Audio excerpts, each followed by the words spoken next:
This is WOR in New York.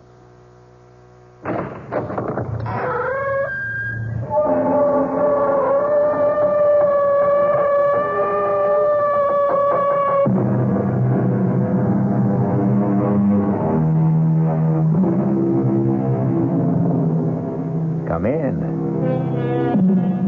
Welcome. I'm E.G. Marshall. Welcome to the fear you can hear. Welcome to the sounds of suspense. It was the ill-fated Prince of Denmark, Hamlet, who lamented, "The time is out of joint. Oh, cursed spite, that ever I was born to set it right." Many people before and since have echoed the same cry of despair, but none with more compelling justice and reason than Ethan Vigil, clockmaker and destroyer. Ethan Vigil, for whom a special clock struck a magic and an evil hour. Got your box in. Your move, Jake. No, don't rush me. I'm thinking. God in heaven, Ethan, how can you stand that infernal racket? What racket? Oh, you mean the clock striking? I don't even notice it anymore. Well, go ahead. What do you want to give up? No. Who can think of a chess move with all hell breaking loose? From now on, start our games after midnight. That's to drive a man stark, staring mad. I swear to Sam Hill, Ethan, you deliver.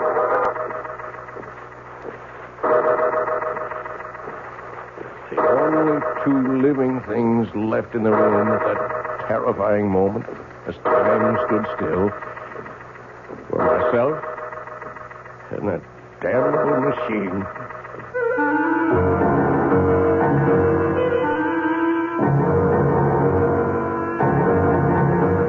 Our mystery drama, Time and Again, was written especially for the Mystery Theater by Ian Martin and stars John Beal. It is sponsored in part by Anheuser-Busch Incorporated, brewers of Budweiser, and by the Kellogg Company, makers of Kellogg's Special K cereal. I'll return shortly with Act One. When you drink beer, do you tilt the glass for long, hearty swallows? Or just tip it and sip it? Well, sipping's the thing for wine. But Budweiser beer is a hearty drink, brewed for zest and character. The best way to enjoy Bud is to drink it. Not chug-a-lug, just man-sized beer drinker swallows. That's when that famous Budweiser taste, smoothness, and drinkability really come through. Smoothness and drinkability that come only from natural carbonation and exclusive beechwood aging. Smoothness and drinkability, too good for any half-hearted sipping. So drink up. You'll see that brewing beer right does make a difference. And that when you say Budweiser, you've said it all. Anheuser-Busch, St. Louis.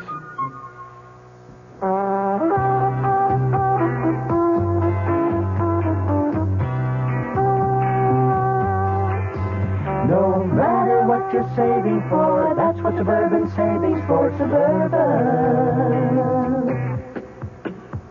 Suburban Savings offers you a regular savings account with flexibility. You can add any amount to your account whenever you wish. Withdraw whenever you want. Suburban Savings pays a 5.25% annual interest rate on regular savings paid quarterly, which earns an annual effective yield of 5.47%. Interest is compounded continuously from day of deposit to day of withdrawal, as long as $50 is maintained in the account to the end of the quarter. Come into Suburban Savings and open an account with flexibility. Our regular savings account in New Jersey at Bayonne, Edgewater, Elmwood Park, Emerson, Hackettstown, Morris Plains, Nutley, Paramus, and Sparta.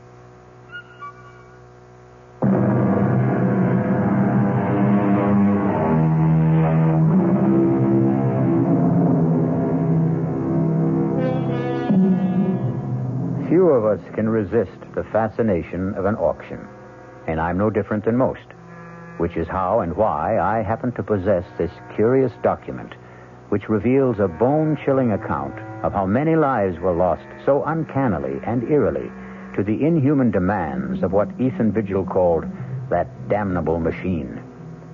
The tale I'm about to tell... No, wait. If you can manage to decipher his cramped longhand, let Ethan Vigil confess for himself. I, Ethan Vigil, clockmaker by trade, am writing this in case, when the moment comes, I fail to destroy the hourglass clock. For if I fail, someone must destroy it. Kill it.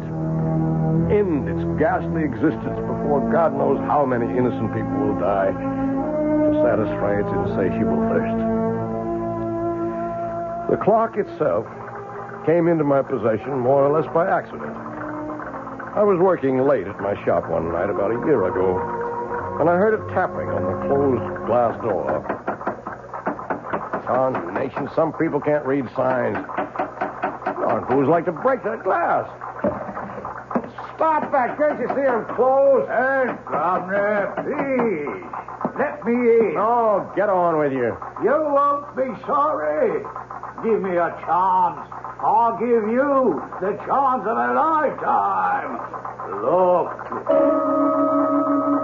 It was raining heavily, the water streaming down the glass, but the object he had drawn from the cover of his pea jacket drew my eyes like a magnet.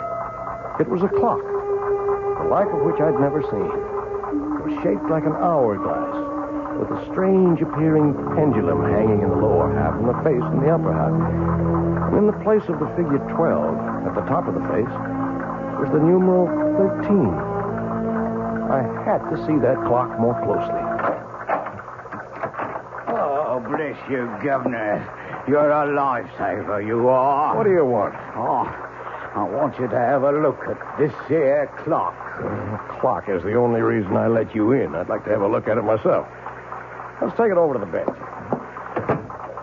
You want this clock repaired? I want to sell it to you, is what I want. I hope I don't regret this, but come on to my place in the back. There's a fire in there to dry you up a bit. You better back up to that fire. Where'd you get this clock? Why, it came into my possession when its owner died. Does it run? Well, now, that there clock, it doesn't run. I'd be the first to admit it. I'll give you $20. Oh, now, look here. $20. Take it or leave it. Well, I may be down and out, but I know a good thing when I see it, and I don't intend to be taken advantage of by somebody else. There doesn't seem to be any question of who's being taken advantage of. Harriet. Ethan, who is this person? He's a customer, more or less. This is my sister-in-law. It's near on to midnight, and my poor sick sister is pining upstairs for her husband to bring her a little faith and consolation. Oh, now, Mom, I certainly am sorry to intrude on family problems. Then but... don't. Ethan, get rid of this man. You better go. Yeah, well, but what about our business and the clock? Well, $20 is all I have to my name. I'll take it. Don't you do it, Ethan. Oh, mind your own business for once, Harriet. I had little doubt my sailor, who called himself Harry Stubbs, had dubious title to that strange clock. But like all collectors, to own something totally and unreservedly unique is an overriding obsession. Is he gone? Yes. Oh, just look at this place after you had that derelict in here. Lights on all over the place, eating up money. To say nothing of good hard cash thrown away on that piece of junk on the table. It was my own money. What own money? You and Henrietta wouldn't even have a roof over your heads, let alone a piece of business, if it weren't for me. Oh, no, it's my money that keeps you going, and don't you forget it. Now, you lock the door to the shop. I still have some repairs left to do. You'll have to get up early tomorrow and do them. I just wanted to have another look at this clock. You'll waste no more time or light or fuel down here tonight. If it wasn't for good money paid out, I'd take that piece of junk on the table and dump it in the rubbish. How I wish she'd done just that. Let the city collect it with the morning trash and bury it forever. But fate hadn't planned it that way. So I went upstairs from Harriet to face another problem I didn't know how to solve. My ailing wife, Henrietta. Ethan, is that you? Yes, Henrietta. Where have you Working, dear. Are you hurting? Oh, when don't I hurt? I know. How's your back? It isn't my back. It's my stomach, Ethan. I'm scared. I've been afraid to think of it, but I know Harriet's sure I've got Hush, no, none of that. You just get off to sleep. That's what you need. You just don't know how it is to be suffering every blessed minute of every day. As I slipped under the covers and lay wide awake beside Henrietta, snoring away, my mind went back to the strange clock on the table downstairs. The intriguing mystery of a mechanism I had never even imagined in 40 years of clockmaking. And the enigma of why 13 replaced the numeral 12 on the face.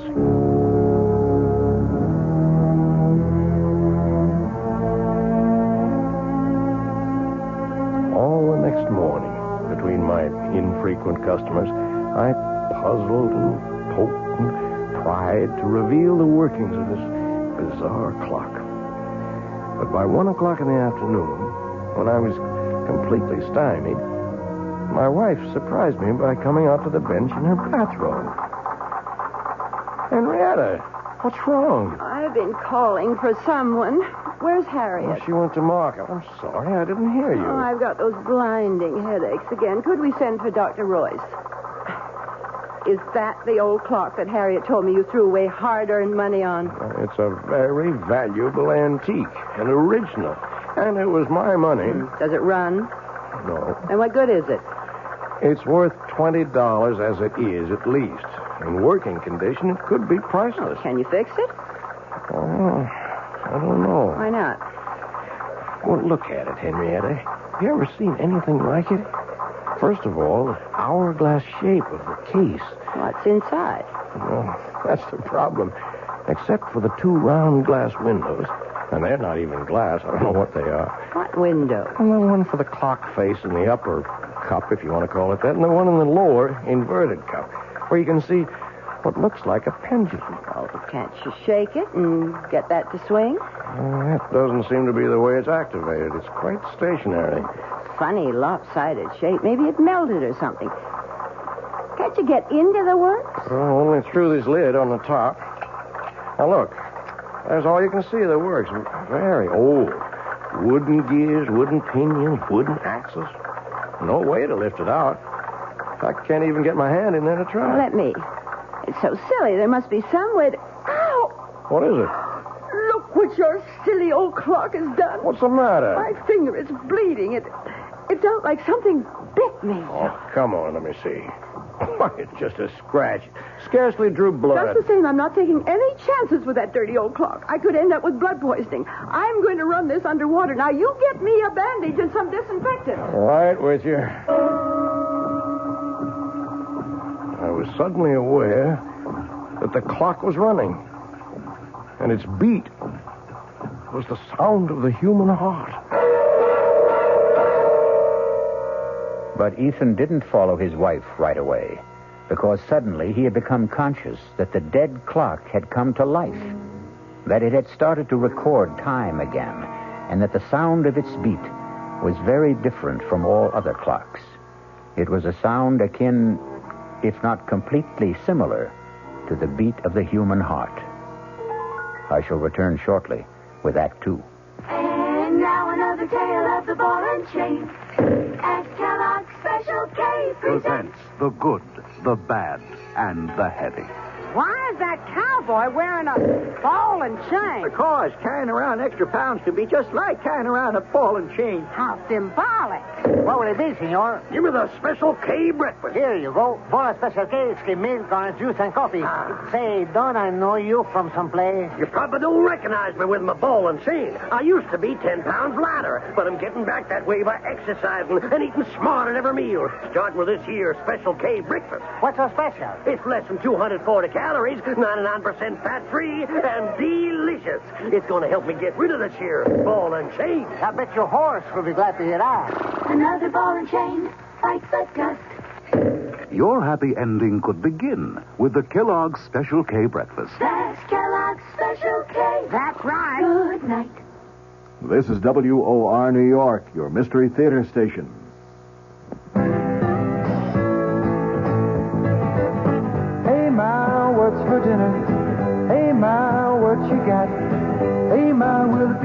longer. My hunger gets stronger and I can't wait. She loves the family. She wants the best. She does all that she can do. She lets ShopRite do the rest. Hey, Ma, what's for dinner? How about Armour canned ham, 3-pound size, $3.99. ShopRite grade A frozen green beans, 9-ounce packages, 6 for $1. ShopRite dairy case home-style biscuits, 8-ounce packages, 5 for 49 cents.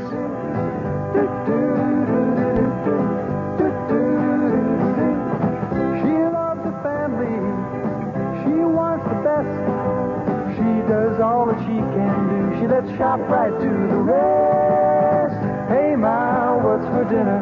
ShopRite has the answer.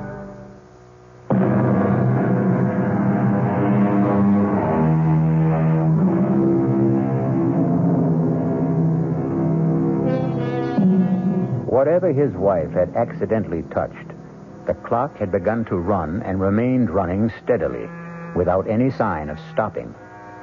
Ethan checked that Henrietta's wound was little more than a surface scratch, and returned to observe... But let him tell his own story for himself, as he wrote it in his confession.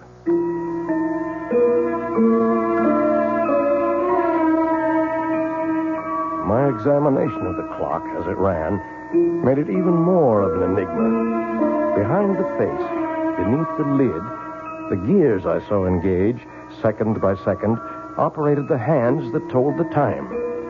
What motivated them was obvious, the strange mass that I had supposed a pendulum weight, but which now, quite clearly, was a diaphragm or pump, opening and closing to create energy, in a motion like a human fist, or... Yes, suddenly I knew why the irregular shape was familiar, like the human heart. But what, in turn, motivated that, or fueled it, was the ultimate mystery. Everything about this clock was different, exotic, strange. Even its chime for the hours, plangent, plaintive, almost the sound of a human voice. I watched it irresistibly all day, all during the night, while I waited for Dr. Jacob Royce to come and examine my wife. Even while I waited for the result of that examination. What the devil are you doing out here, Ethan? Oh, I'm sorry, Jake. Just observing this clock. It's got me mesmerized. How's Henrietta? Oh, what am I going to tell you, Ethan? Same thing as usual. Yep. Not a trace of any physiological problem. Never is. Oh, there's a name for it if it's of any help. Chronic inadequate. Someone who just can't handle the simple process of life and has to make excuses for it. I'd better go up to her. Oh, there's no need. I gave her a sedative. Won't hurt her, but it might do you some good. Come on now. Let's play chess. If I set us up out here, all right? With all those clocks rattling away? I want to keep my eye on this baby here. If you can't sit up with one sick friend, you gotta sit up with another. And for the next 10 or 15 minutes, I did forget the clock that was to haunt the rest of my days. Inexorably, as we concentrated on the chessboard, all of the clocks ticked on towards 12 o'clock. And the moment when the explanation of that substitute number 13 was about to be made by the clock itself. Don't think much of your king's pawn variation, Jake. Got you boxed in. Your move. Don't rush me. Don't rush me. I'm thinking. Good Lord, Ethan. How can you stand that infernal racket? Huh? What racket? Oh, you mean the clock striking? I don't even notice them anymore. Huh? Go ahead. What do you want to give up? No. But who can think of a chess move with all hell breaking loose? From now on, we start our games after midnight. Enough to drive a man stark, staring mad. I swear to Sam Hill, Ethan, you deliver. After the 12th stroke of the hourglass clock's chime, there was no sound but the beat of the clock and my own heart. Everything else had stopped dead. My friend's mouth was frozen in the act of speaking. His hand poised over a chessman as though cast in bronze. Outside, like the old child's game, people had turned to statues. A car backing into a parking space was stopped in its tracks. The very raindrops hung motionless in the air like a spangled curtain. For everyone else in the world, save only me and that damnable clock, time was standing still.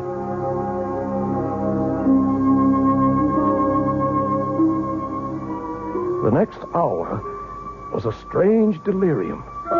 My brain raced with new ideas for achieving my lifelong dream, a perpetual motion timepiece. My legs were as supple and tireless as an 18-year-old's as I climbed the stairs to look at my wife, frozen in the act of turning in her sleep.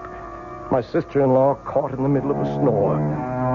Towards the end of the hour, I returned to the shop. A quick stab of terror prodding at me. Was this to be forever? Poor Jake still sat in the middle of the move he had started almost an hour ago. The hands of all the clocks pointed to exactly 12, except the hourglass.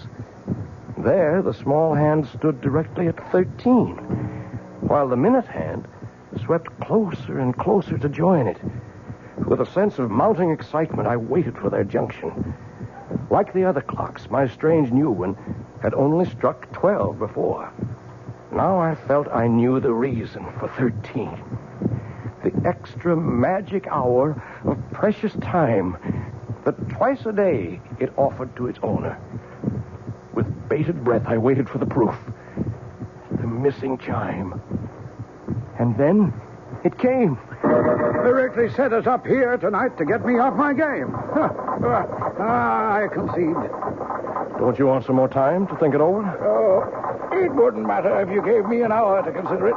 Tonight I'm too bushed to think. It's 1 minute after 12. We've only been at the game 10 minutes or so, and I feel as if I've been here for 70. Is it really only 10 minutes?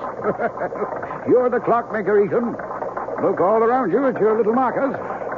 Yes, you're right. So it's true. You feeling all right? Never better. Why? You look a little strange for a minute. Matter of fact, Ethan, I've been meaning to mention it. I'd like to have you drop around to the office someday soon. What for? Well, you're not as young as you were, you know. And you've been pushing yourself pretty hard lately. Want to make a date now? No, I'll call you. No, don't forget. No. Yeah. Now, there's something I wish all my patients were as healthy as. Yeah, 20 years since I started that old avocado tree in the window. And like Topsy, it just grew. Don't you believe it? Oh, it took a lot of tender, loving care. Watered just right, pinching it back, bringing it along to grow up right. Just like the child. I love that old tree. Well, listen, man's got to have something to love. Yeah, I reckon.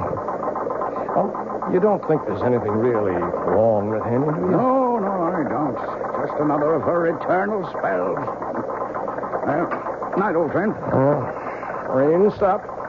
Good night, Jake.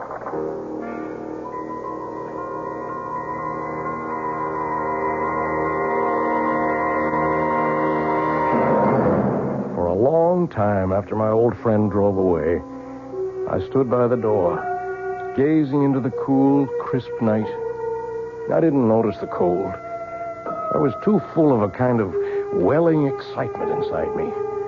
What a gift that clock had brought me. The dreams were building like castles in my head. Why, I was richer and more powerful than a king. Well, now I knew, no matter what, that for 2 blessed hours every day, from now on, I was a free man. And the last thing I heard that night, as my head hit the pillow, was the triumphant beat of the clock sounding in my inner ear. Or was it the sound of my own heart?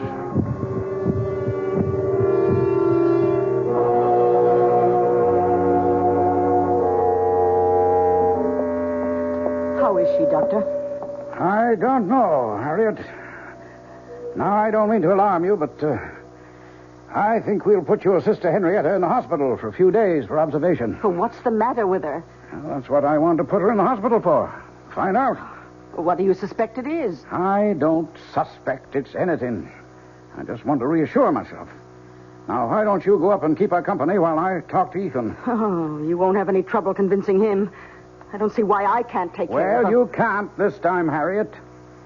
If you want to help, go sit with her. I'll make the arrangements with Ethan. How's Henny? I want to put her in the hospital for a few days, Ethan. Oh, she's that sick? I'm not sure. Whatever it is, this is not just one of her spells. I want her under observation for a while. Oh, whatever you say, Jake.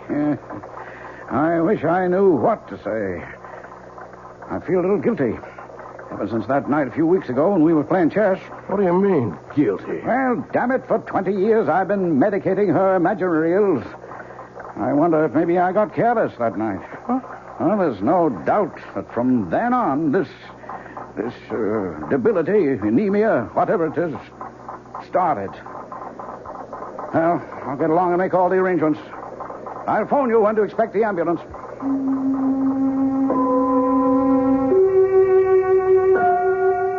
I had my own guilt nagging at me. In the months since I'd discovered the secret of the clock, I'd thought of pretty nearly nothing else. I waited as eager as a child for those 2 stolen hours every day. Not only for the relief from Harriet's nagging and poor Henrietta's everlasting complaints, but for the lift, the joy, the youth and vigor that they brought me. For I'd gone one better than Ponce de Leon.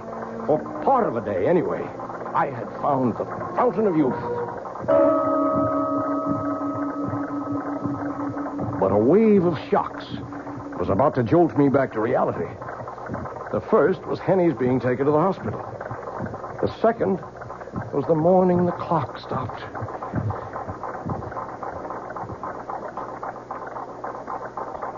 Oh, no. No. What is it, Ethan? You can't stop. What is it, Ethan? What's wrong? The clock, it stopped. Oh, is that all? I've got to get it started. Oh, you shake it like that, it'll end up in pieces. Good riddance. I told you it was a waste of money. Get out of here. How dare you talk to me like get that? out! Oh, I certainly will. Nobody's going to talk to me like that, particularly not you. I was frantic. My golden hours of solitude gone. My extra gift of precious time and the rebirth of youth. I couldn't let them go. There must be some way to bring them back. Start that damned intricate mechanism again. Clock was dead. Its lifeblood somehow drained. Blood. But that's what started it in the first place. Maybe... Oh, damnation. I'll let it ring. I've got to find something to... Oh, all right. Hello? Ethan, it's Jake. Oh, Jake. Look, I don't want to talk now. Oh, then you've heard. Heard what? About Henrietta? Oh, she's not... I just got back to my office and got a message from the hospital. I'm afraid she's passed away. Oh, are you sure? Well, I'm on my way to the hospital now, just on the outside chance. Better meet me there. I'm on my way.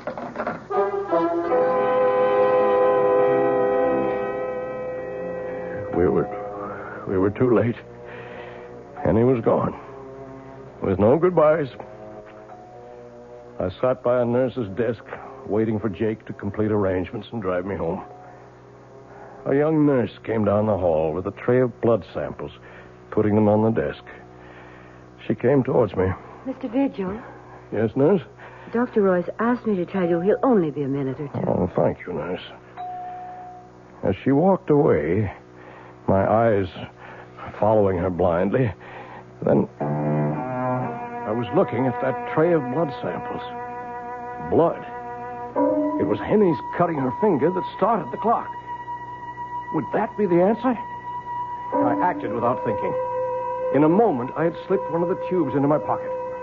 And I was back in my seat before Jake came striding down the hall.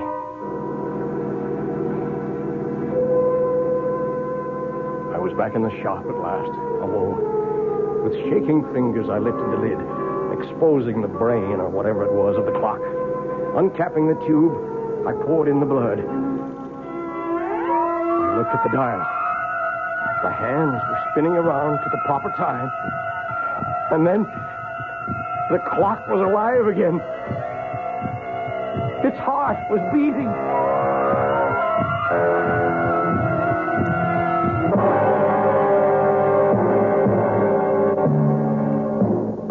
It would have been better, far better, had Ethan left it for dead, as we shall see when we return shortly with Act 3.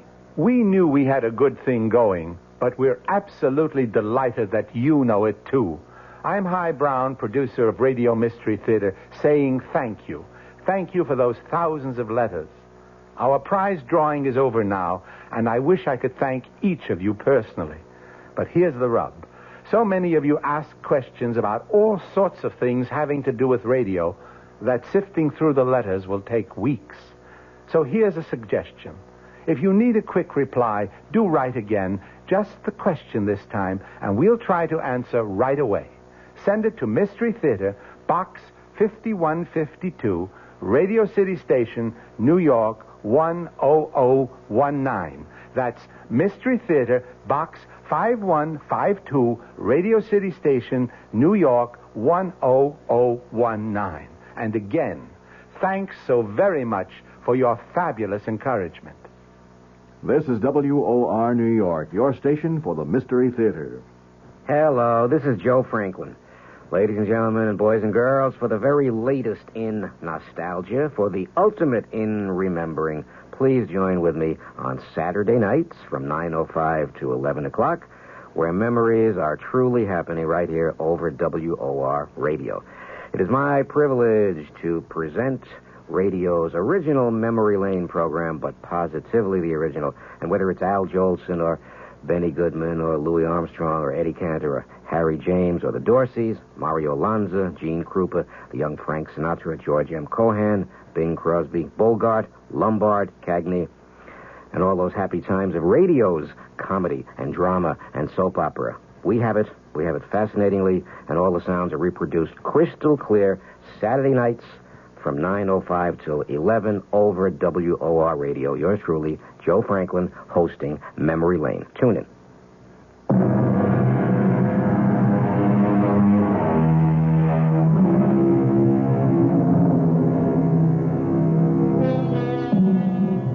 Which of us could resist the temptation of perpetual youth?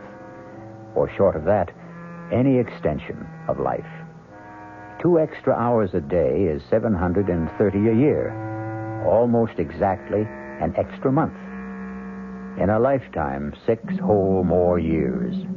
But what Ethan Vigil forgot is that for every action, there is a reaction.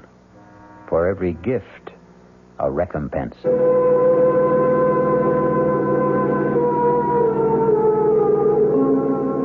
The saddest part of my confession is that after my wife's death, I became completely blind to everything but my 2 periods of escape every day. More and more, my sister-in-law, Harriet, took over the ordinary part of life, transforming my beloved clock shop into a nightmare against which I preferred to close my eyes. Ethan? Ethan? What, Harriet? Would you mind helping me dress this window, please? Well, what's the matter with it as it is? If you just get away from that bench of yours for a moment and come here, perhaps I can show you. All right, Harriet. You know how I'm branching out now that I'm the active partner in the store. Oh, Igor and Jim Cracks. Well, you might know you'd lag a mile behind the times. This is novelty jewelry, and to sell it, we must display it. Cheap claptrap. Now, first off, I want you to get this cheap, silly rubber plant out of the window. Rubber plant? That's my avocado tree that I grew with my own hands. Well, whatever it is, it takes up the whole window. I want it out of here. No, sir, not my tree. It needs the sunshine it gets. But what use is it? Tarnation. Does everything have to have a function? It's beautiful. It's balm to my soul. That's enough reason for its existence. Besides, it don't cost nothing, so you leave it alone. Oh, very well. But I must have somewhere to display my costume jewelry. Oh, let's move that ugly old hourglass clock somewhere else. Why does it have to be right beside your bench where every customer comes... Harriet, I'm warning you. You leave that clock where it is. Don't you ever dare lay a hand on it, you hear me? Oh, my, aren't we touchy? Well, just let me remind you of something, Ethan. With Henrietta gone, her share goes to me. So I am 2/3 of this store. I can have it any way I want to. Over my dead body. You can do what you want with all your cheap, tinselly stuff, but you keep your hands off that clock. Oh, heaven's sake, all right. Don't you have an appointment with Dr. Royce? Oh, no, I forgot. Gotta get right over to his office.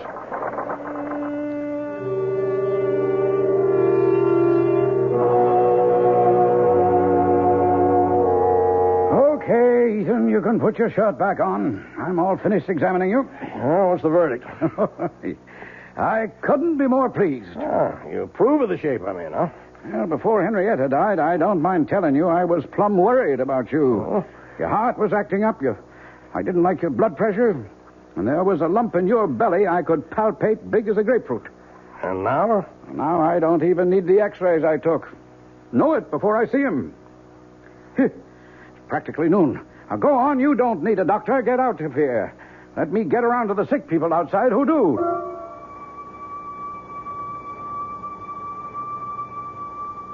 As I went into the outer office, I glanced at the electric clock on the wall. The hands clocked to noon as I did so. And I was looking at a, by now, familiar scene.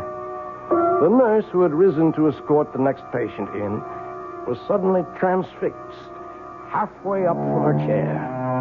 A child about to scream remained with face contorted, the scream not yet uttered. A thought crossed my mind. It was a month since I had fed the clock that first transfusion. I went into Jake's small lab, opened the refrigerator, I helped myself to a blood sample, and left.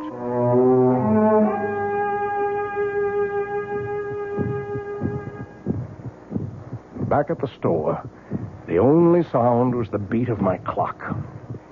It seemed a little labored to me, but for the moment I was too furious to see what Harriet had been at since I left.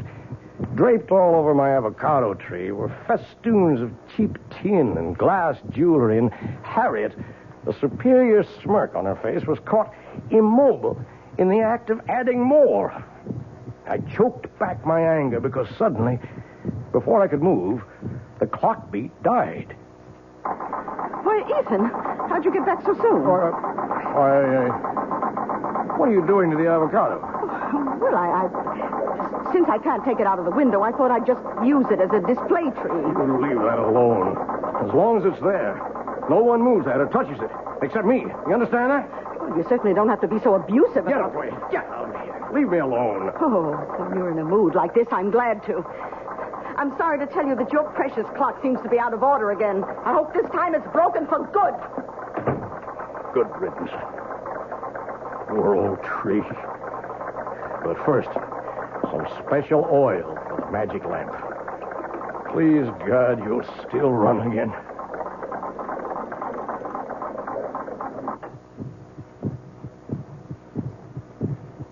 And time stood still again. The pattern for the next months of my life was set. The part of it in my waking moments was only a necessary bridge between the long hours of infinite relief and accomplishment my clock brought me each noon and midnight. My designs for my perpetual motion mechanism were completed. I had already started to build it. That was my real life.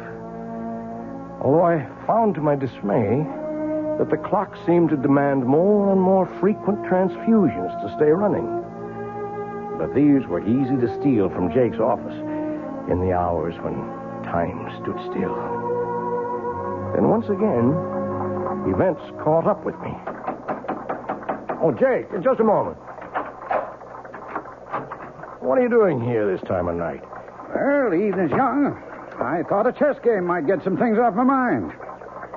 What were you frowning at in the window when I passed? My plant there. Avocado? Oh, yeah. Looks a mite peaked. I can't understand it. It's been wilting and drooping day by day. No reason. Are you any good at diagnosing vegetable life, Jake? Nope. I'm beginning to think I'm not much better with humans.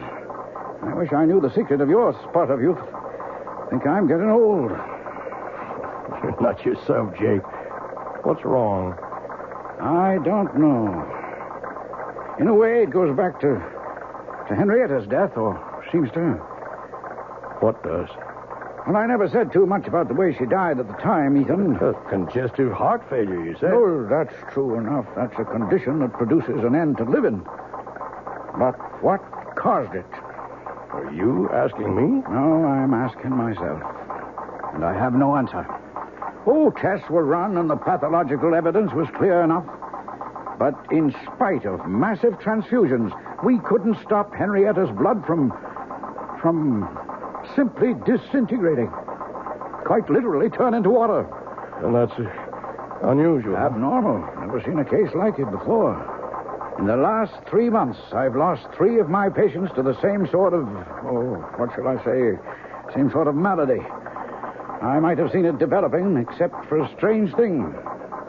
What? Well, all of them had been to my office and had routine blood samples drawn for physical checkup. And the samples didn't warn you? There weren't any samples to examine. Unaccountably, they disappeared from my office. And one other strange coincidence.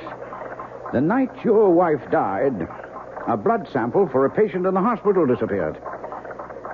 And that patient died later? Yep, about 4 weeks later. But I don't know why I'm worrying you with all this. It's none of your business. Well, it is. Huh? Oh, you mean as far as Henrietta is concerned? No, I mean much more than that. Ethan, what is it? I didn't mean to upset you like this. I'm not upset. I mean, I just want you to understand. Understand what? That I'm sorry. Oh, I'm so sorry. Well, you're a good friend, Ethan. And I guess I don't feel like any chess tonight now. I'll run along. Jake. Yeah? I never asked before, but do you remember exactly what time Henny died? Oh, about 25 to 12, I think. I didn't have to think. I knew it all now. That was the precise moment that evil clock first stopped. So it was a monster, insatiable, that once having tasted blood, continued to suck on its victim till it had drained all life away. And I was no better, no less evil. I had been feeding this mechanical vampire at the cost of other human lives. In a daze, unable to explain to him, I saw my old friend Jake out and turned to face what I had to face.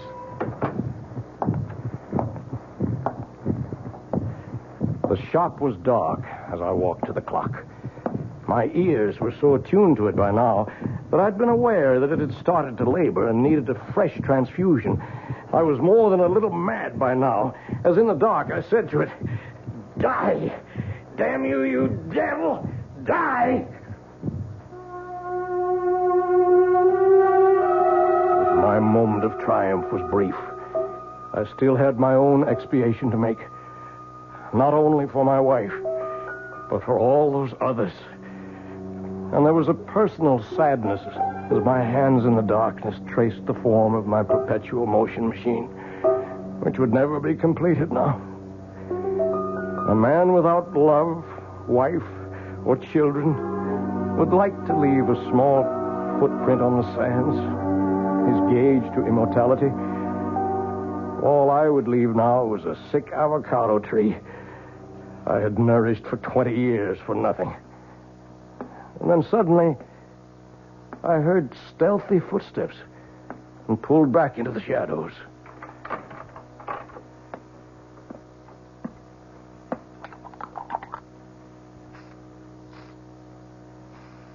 Oh, I thought you'd gone to bed. What are you doing to the plant? Oh, why, it's just some food to make Let me see. It's a weed killer. You've been poisoning my tree. Why, you... Don't you touch me. Get away from me. Get away. Look what you've done. I've cut my hand. It's your fault. But finally you've smashed up this ugly old clock for good. It's dead. Just as dead as your precious avocado tree is going to be. And don't think you can save it. I knew you'd never agree to take it out of the window, so I've been poisoning it for weeks. It's as good as dead right now. And so were you, Harriet. So were you. Her blood had started the damn thing again. But this was to be the last time. What is there left to say? I have to watch another human being die. Slowly, inexorably, unable to arrest the inevitable. And even though it is someone I despise, my guilt is in no way lessened. The only pleasure I can take is that as Harriet sinks, so does that remorseless, evil, damnable machine. And once its heart is stilled, I shall destroy it forever. The one element I have not tried against it is the enemy of the devil. I shall take it, chained to my body, when we go to our grave in the river, to share it for eternity. As I finish this confession, to mail to my good friend, Dr. Jacob Royce, I can hear the evil thing labor, about to die. It's time for me to write the end.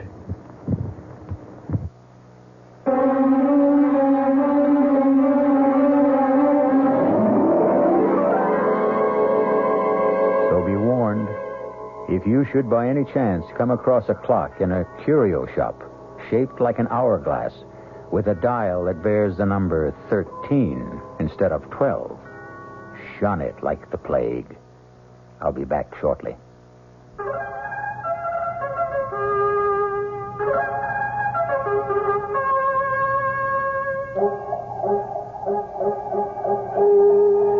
Hello, mystery fans. This is the Creeping Claw. Yes, this is the Claw, and I'm coming your way. I'm coming your way, and I'm gonna get you.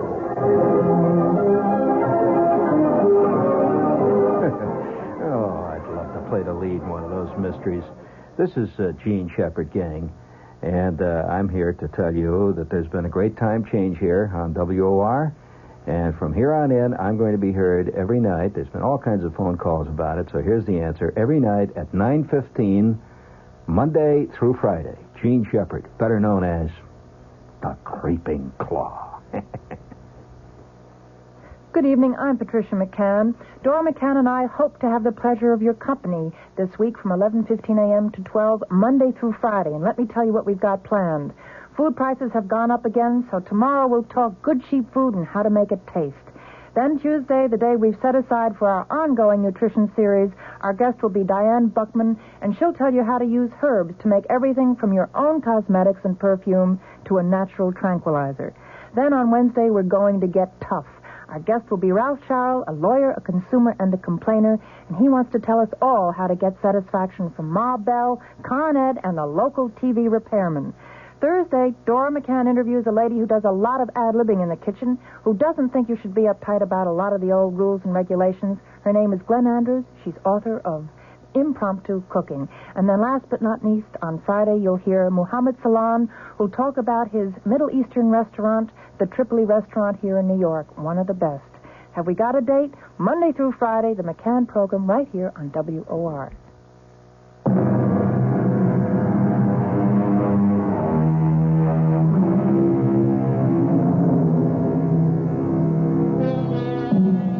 Oh, the fascination of time, and man's never-ending quest to hoard it, to stretch it, to borrow an extra portion for himself alone.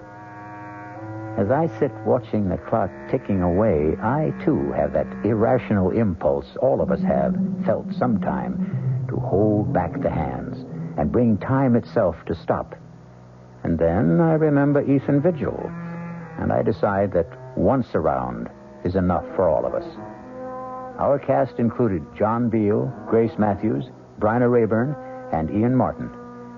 The entire production was under the direction of Hyman Brown. And now, a preview of our next tale.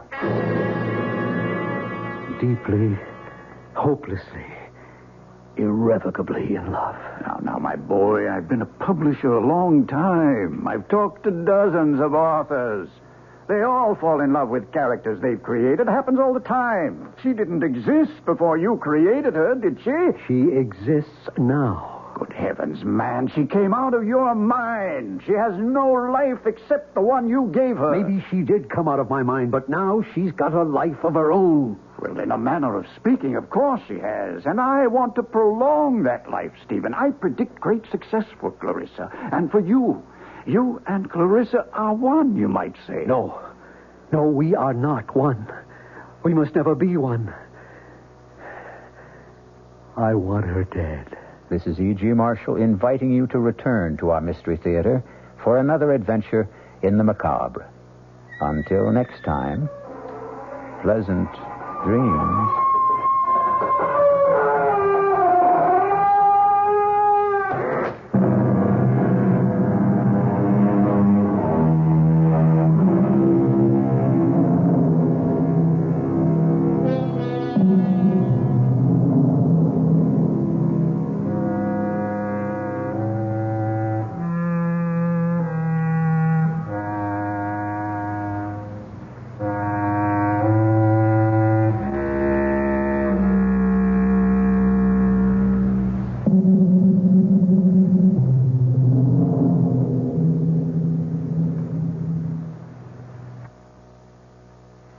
The WOR Mystery Theater was brought to you by ShopRite Supermarkets, where you get a lot more for a little less, and by Suburban Savings, with offices throughout North Jersey.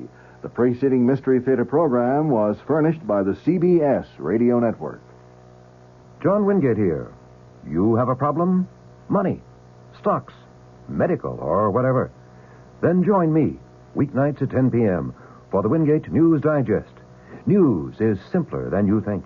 It's what affects you, your pocketbook, your job, your pension, all those things. These we cover, plus all hard news. The Wingate News Digest, weeknights at 10.